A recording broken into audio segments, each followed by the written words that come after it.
This is AudioBuddha. AudioBuddha presents Map of the Journey. The Progress of Insight.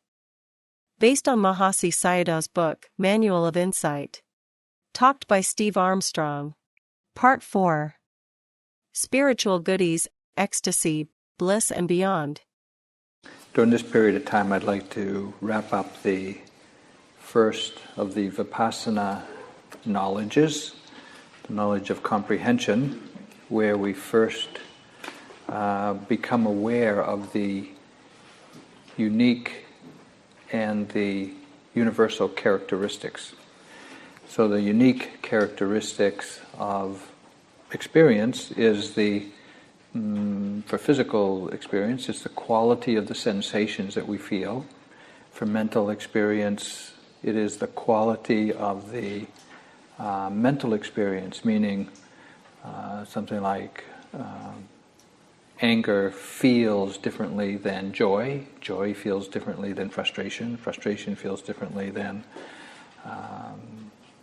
self-consciousness, and shame feels different than all of them. So as we are beginning to, and as we get some facility at cataloging all of these mental and physical and emotional experiences, and that's really what it is we just, the attention opens to include more than just the primary object, the rising, falling of the abdomen, for example, and it expands into all predominant objects, which in time covers everything, all physical experiences, mental, emotional, and in time we become familiar with the different cognitive processes of the mind. In the beginning we might just name them all as thinking and leave them at be and return to the primary object. But in time we'll begin to recognize the different qualities of thinking, from planning to remembering, rehearsing, explaining, justifying, figuring out, complaining, whinging, whining. There's just many different kinds of thinking that we become familiar with. They all have their own flavor, they all have their own thought content, so to speak, but we become aware of them along with all of the emotions. It's just emotional states, as well as mental states that we don't usually think of as emotional, like a sense of contentment, a sense of ease, a sense of simmering, ennui or boredom. We don't think of them as emotions so much, but they're certainly distinctive mental states that we can experience. So this period of this first layer of insight, or this first opening to Vipassana insight, is a vast cataloging of known experience, so that we can begin to recognize them as just another experience being known. It ceases to be, I'm planning, to, oh, planning's being known. I'm afraid, to, oh, fear is being known. I'm depressed, oh, depression is being known. I'm bored, oh, boredom is being known. So we extract, so to speak, we extract the identification with experience, and instead there is an awareness of experience. Well, this is not easy. We are so invested in our stories of ourselves that it really takes a lot of ongoing steadiness of faith and energy, as I explained before. Faith, energy, recognition, mindfulness, remembering to recognize. And in the process, because it's so difficult, we have a lot of frustration, we have a lot of disappointment, we have a lot of self-judgment. And we fall back into identifying with all of these different mental states. Even as we are becoming aware of them, we fall back into identifying with them. So it can be a rather lengthy process to open to the characteristics of anicca, which is impermanence, dukkha, which is unsatisfactoriness, and anatta, which is the conditional or the impersonal nature.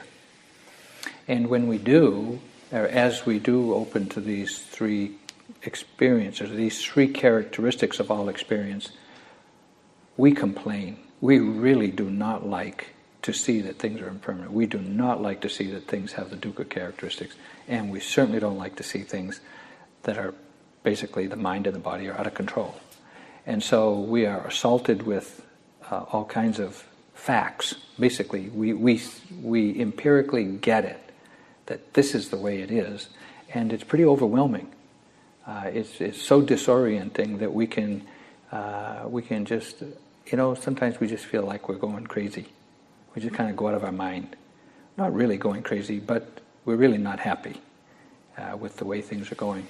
And there can be a lot of pain, physical pain as well as emotional pain, that is just unbearable, and it's really hard to keep going. So it's one of the rolling up the mat stages. But as we continue to practice, we will stabilize in the recognition of the three characteristics. And it's not that it becomes easier, I guess it just becomes more familiar, that you've begun to learn that this is the way it is. But yeah, there's a lot of both physical and mental pain, and there's quite a lot of boredom, quite a lot of what we call oblivion, where the mind just goes blank, where we just can't bear to be with things anymore. They're either too painful or they're too unusual. So the mind just goes into a kind of oblivion. So we just want to know that this particular phase of practice where we first open to the three characteristics is challenging.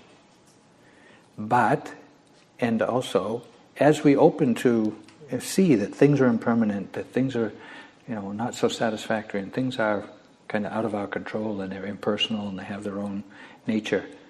As we see these in an immediate, empirical way, in one moment with one experience, we have this insight, we get it. It's like, God, that's the way it is. And then our mind will inferentially apply that understanding to everything we've experienced in the past. And so we start reviewing the past through the lens of impermanence, through the lens of dukkha, through the lens of anatta. And not only the past, but we start anticipating the future through the lens of impermanence, through the lens of unsatisfactoriness, and through the lens of the impersonal anatta characteristic. And again, this can be both shocking and terrorizing and terrifying and difficult. The personal history review part can be, sobering, really, really sobering. And when we anticipate the future with all experience displaying these characteristics, we can be very not happy about that either. But this inferential insight is kind of a natural activity. Once we see things empirically, then inferentially the mind is going to think. So there's a lot of thinking goes on around the Dharma, around Dharma topics. And we have to reaffirm our faith frequently, and we just find ourselves mulling over the Four Noble Truths a lot. And we just really find ourselves immersed in how to understand this experience that we're having from the mindfulness. And the only reliable way of understanding it is to refer to the Dharma. And so there's a lot of doubt about the Dharma, but there's also a lot of faith about the Dharma, because it's the only thing that kind of explains what we're seeing of our direct and immediate life's experience. So in time, or with experience, we begin to gain some confidence. We begin to, our faith and confidence in this practice as revealing the truth becomes more grounded. And so we overcome all of the doubts about ourselves, about practice, about the efficacy of practice, about the usefulness of practice, which get aroused because of seeing these three characteristics, because they're so unexpected, really, that we can think that we're doing it wrong, or the practice doesn't really work, or the teacher doesn't know what the heck they're talking about, and so we have doubt. But a skillful teacher will find a way to keep you practicing so that you can eventually mature in your confidence while you're integrating the knowledge of these three characteristics. In time, you'll have more confidence, less doubt. And then, when you kind of reach that decision, when practice reaches that decision where now we have confidence, then there's a rapid acceleration of objects. Meaning, whereas before you were just noticing one thing and you're kind of dealing with it, and as I've been asking you what happened to it when you saw it, and you could explain what happened to it, and then another thing, and you see the three characteristics of that, and you see what happens to it. Well, this is the pace of objects being known at this stage. But once there's confidence and when the doubt is removed, then the mind can do what it does without any hindrance. Meaning, the continuity of mindfulness is pretty steady. And the mind, what the mind does is it knows. The mind knows. It knows anything. It knows everything. And once the hindrances are out of the way and there's no more doubt, then, or no more doubt temporarily, then the pace of noting accelerates out of control. Things go by so fast that you see them all, but you can't possibly name them. You can't hardly recognize them, but you see them all. And so the pace of what you see just spins or just speeds up terrifically. And there's a stability in the awareness, but there's a rapid, extremely rapid flow of objects being known. And this is at the beginning of what we call the beginning of rising and passing away, where you see the momentary arising and passing away of everything. It's just instant. It arises and passes away instantly. And yet the mind is so mature in its awareness that it can see everything. It can see everything. You can't possibly keep up with it, or name it, or note it, or anything like that, labeling. Can't do that. But you can just sit there kind of stunned, with kind of just like a gazing and just recognizing it all. What happens now that the mind is not hindered by restlessness and doubt and attachment and aversion, it's not having a reaction, an emotional reaction to all of these experiences. It's just seeing them, kind of acknowledging this is the way it is, everything's impermanent. It's not that it's unstable, it's just like you can't slow down the pace of noticing in the mind. You can't slow it down. So because the mind can see this, and because the mind is now unhindered, not unhinged, but unhindered, it takes great delight. And now there's this arising of what I call the spiritual goodies. They're not really called spiritual goodies, In fact, I used that term in the online course that I'll be doing, in the write-up of the online course that I'm going to be doing for this Manual of Insight in September. I used the word spiritual goodies, and the people at Wisdom, the publishers, came back and said, "What do you mean spiritual goodies? I don't recognize that term." And I think, we all know what that is. It's like joy and bliss and tranquility and faith and effortless energy and piercing clarity and panoramic wisdom and all those things that, well, we've been looking for ever since we started practice, And they arise. And so when they arise, it starts usually with joy, and I don't mean the joy that you can think about, oh, isn't that nice, joy. I mean, the whole body and mind is infused with joy. I mean, it just takes off. It is uplifting. It is pass-out ecstasy, up to and including pass-out ecstasy, which, as Mahasi Sayadaw says in the book, is beyond anything you have ever felt and experienced in your life before. It's true. It's true. And these things will happen. You can't stop them from happening when there's that continuity of awareness. The thing is, they come because the mind is doing well, doing practice well.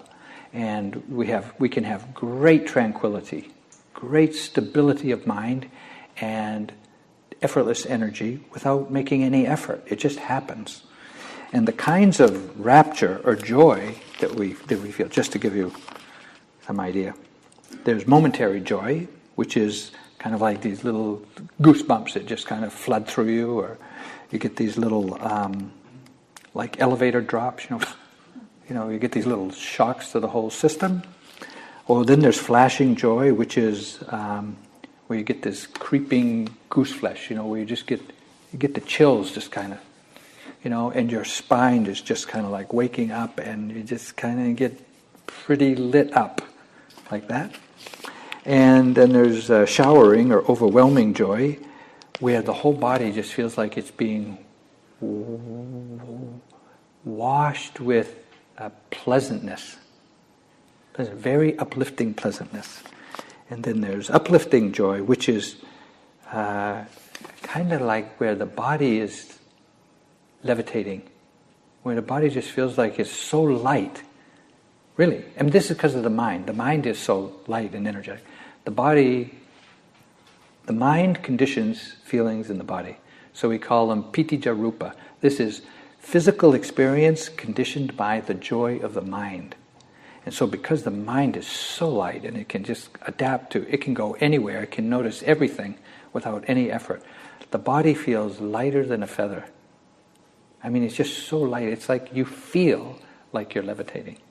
And sometimes the body moves spontaneously. It just arises, just your arms lift up, and it's kind of unusual, to say the least. But it's also very pleasant, extraordinarily pleasant. And then there's the pervading or suffusing, where the whole body feels like it's filled with helium, and every cell, and you can feel every cell of your body is just happy. I don't know how to describe it, but it's pretty good. So when this kind of experience happens, you will think, I'm enlightened. This is it. You will think that. That's the very nature of this stage of practice, is that you will think, this is so good. I can't imagine anybody else has ever experienced this. This is unique to me. I have discovered something that no one else knows. I'll bet my teacher doesn't even know about this. And you will think that. I remember when Sayadaw U Pandita was telling me, when this stage happens, you will think that I haven't even experienced this. You'll think that. And I thought, well, that's silly. I'm not going to think that. Yet, I did. You will too. And it's not only joy. Sometimes we get this bliss.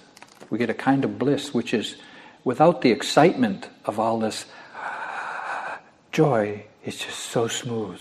It's just like everything is just soft, wrapped, smooth tranquility. It's like nothing gets through to you. You're insulated from any kind of dukkha, so to speak. Nothing. It's so pleasant. No unpleasantness at all. You also begin to see auras, where you see lights.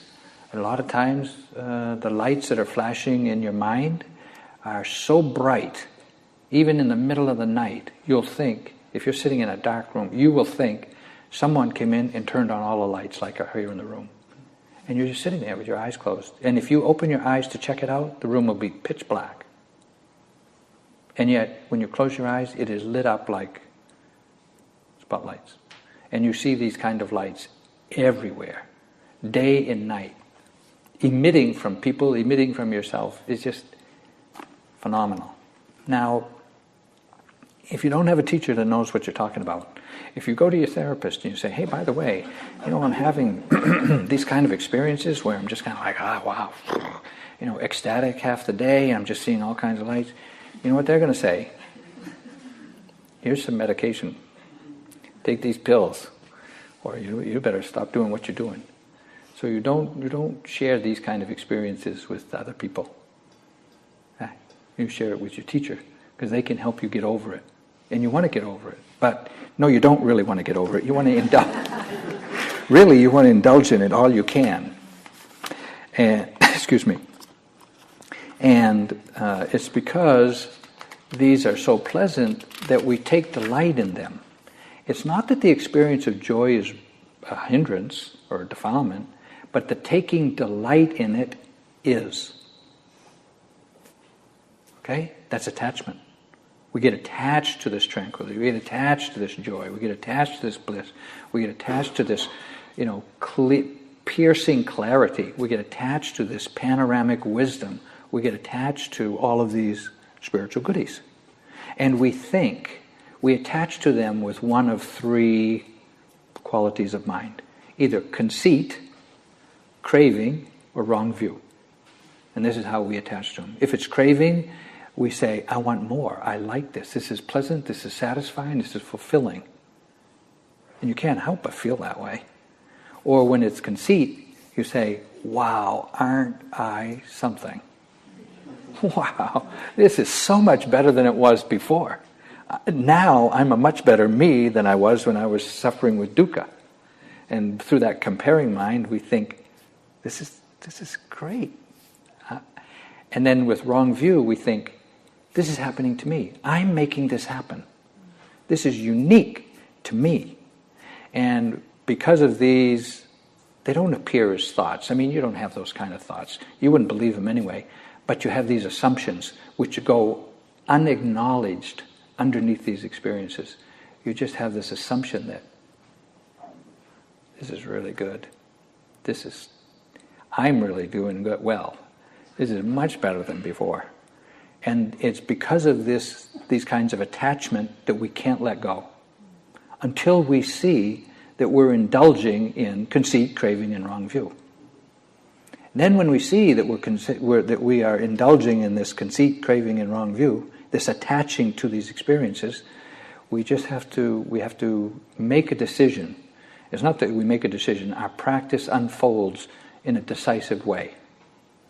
Until we can recognize these qualities of mind, joy, piti, bliss, and all those things, until we can recognize them as just another object being known, with no excitement, no indulgence, no conceit, no craving, and wrong view. Until we won't go past that. We will be stuck there.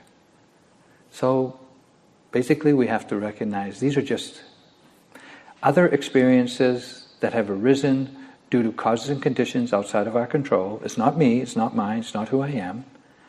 They've arisen outside of my control. They are impermanent. They have the characteristic of unsatisfactoriness because they don't last and you can't own them. And they arise due to causes and conditions, not because of you. So when you see these three characteristics, then eventually you can just, yes, joy is being known. Bliss is being known. Clarity is being known. Happiness is being known.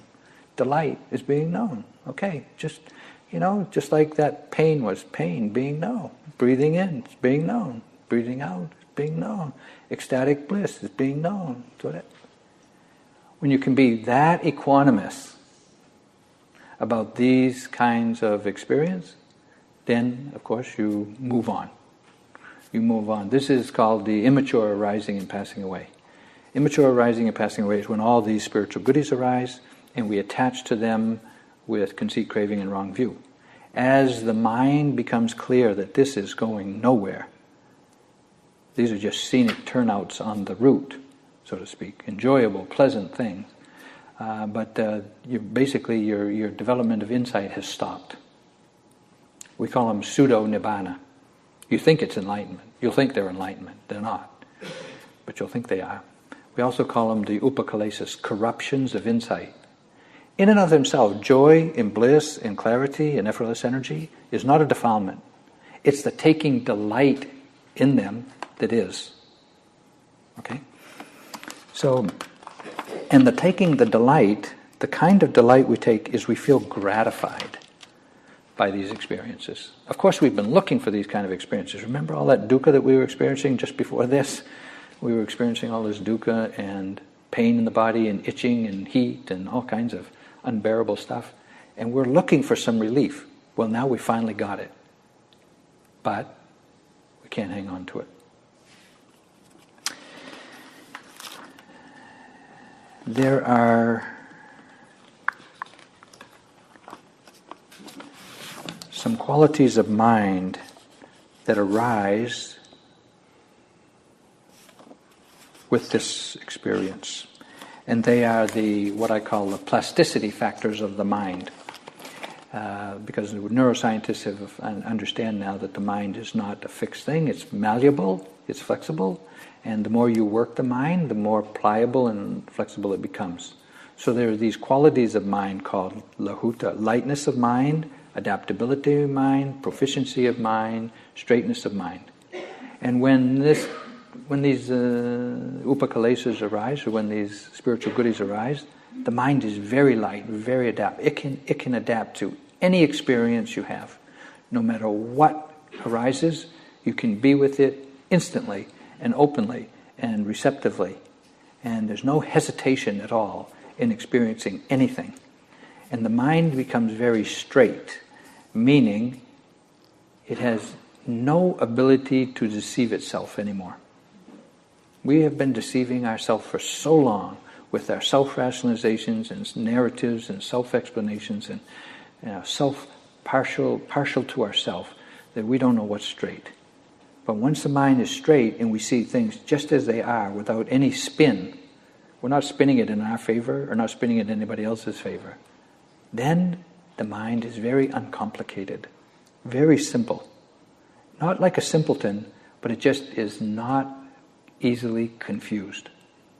It just sees things as they are. So these qualities also arise with these spiritual goodies. And these qualities will stay present for the remainder of the journey, where there's a certain lightness, adaptability. So as we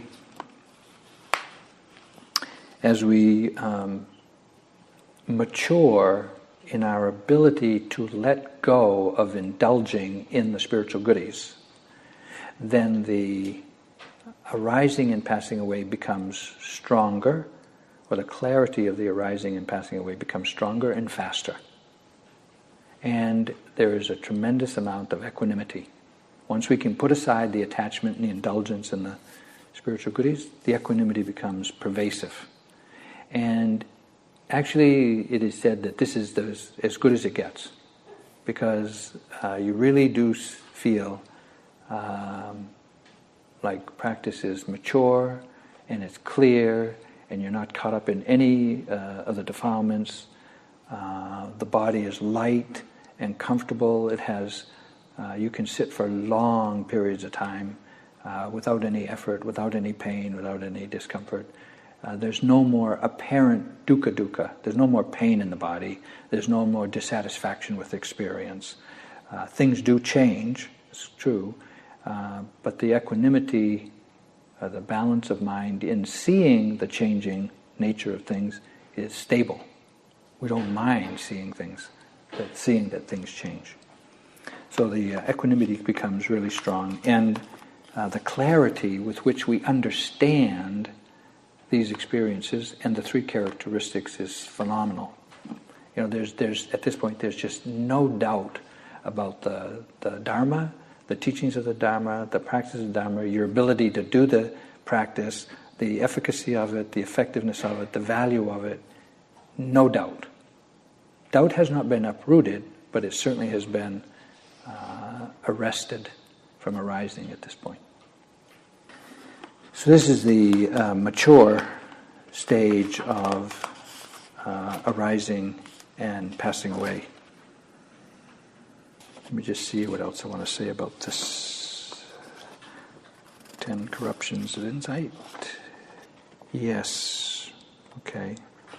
They say this is the sweetest happiness in Vipassana practice, where the mind is quite balanced. You know, when I talk about, and many of you have heard me speak about the 5 faculties, faith, energy, mindfulness, concentration or samadhi, and wisdom. Faith and wisdom have to be kept in balance. If you have too much faith, you can just be kind of lost in blind faith and have no wisdom. On the other hand, if you have too much book knowledge, that kind of wisdom, you may not have enough faith to actually do the practice. And so too, in the energy and the samadhi, or the energy tranquility pair, they have to be kept in balance. With too much energy, the mind will be restless.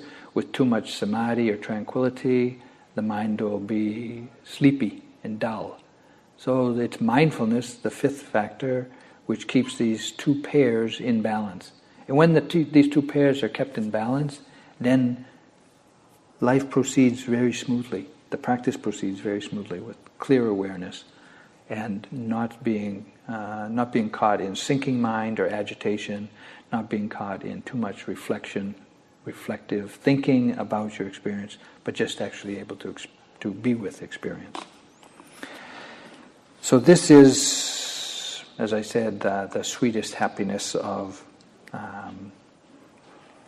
Vipassana practice. What else to say? The spiritual goodies still arise, meaning there's still joy, there's still bliss, there's still equanimity, there's still clarity, but there's no more indulging in them. So they're there. They're just there as a kind of a background qualities of mind, and so you're not taking delight, or you're not feeling gratified by them. So you're not. The practice is no longer obstructed, or the progress of insight is no longer obstructed. The decisive insight of this arising and passing away is to see that things arise and pass away extremely rapidly. In the snap of a finger, there's dozens of things that can be known and will be known at arising and passing away. And the decisive, the work that has to be accomplished at arising and passing away is we have to reaffirm in ourselves through practice that no matter what is happening, no matter how delightful or how overbearingly suffering it is, it's just another experience being known. That has got to get firmly locked into your understanding. That wisdom has to grow to where it's unshakable knowledge that this is the path of practice. Something is being known. It doesn't matter what it is. It can be very pleasant, very unpleasant. It's just another experience being known. And if we can mature in that understanding, or as we mature in that understanding, then we're not going to be hindered by anything. We're not going to get caught in a reaction to pleasant or unpleasant experience. We're just going to be able to proceed with recognizing each moment's experience as it is, without reaction. So that is the mature arising and passing away, where you can see at the bottom on the sheet, you can see at the bottom of the 10 corruptions of insight, it's called purification by knowledge and vision of what is path and not path. So now we know the path forward is to recognize everything is just another experience being known. And we know that the path, what is not the path, is indulging in the spiritual goodies. That is not the path, which we might have mistaken, and we would have mistaken when they were first arising. So this mature arising and passing away is equivalent to the third jhana. Now, I'm not saying we're not practicing jhanas when we're practicing Vipassana. Jhanas are absorption in a single object. But the qualities of mind that are present in third jhana are, well, of the 5 jhana factors of connecting, sustaining, joy, comfort, and one-pointedness. In third jhana, there's no connecting, there's no sustaining, and there's no joy. There's just single-pointedness and kind of a comfort of mind and body. So in Vipassana practice, at this third Vipassana jhana, this is where we no longer are indulging in joy, but there's a tranquility and a kind of an ease in the body and a single-pointedness of the mind that is very rapid on moment-to-moment experience. Okay? So I don't know if Mahasi Sayadaw mentions it in this book. I couldn't find it. But he has mentioned that the Vipassana jhanas are not jhanas so much as they're degrees of insight knowledge. As you move up through the stages of insight, you'll have more and more refined knowledge of the three characteristics. Okay, so when I mentioned the first beginning to see anicca, dukkha, and anatta, it's very disruptive to our sense of self, very destabilizing and very difficult. Now at the mature arising and passing away, we see them with easily. We don't take delight in them, we don't get wigged out by them, we're not upset by them. We accept this, this is the way it is. Things are impermanent, things are unstable, meaning they don't provide a lasting security or stability. That's unsatisfactory. And they're also not under our immediate control. That's the anatta characteristic. So I'm going to end here because this is as good as it gets. And there's still quite a ways to go.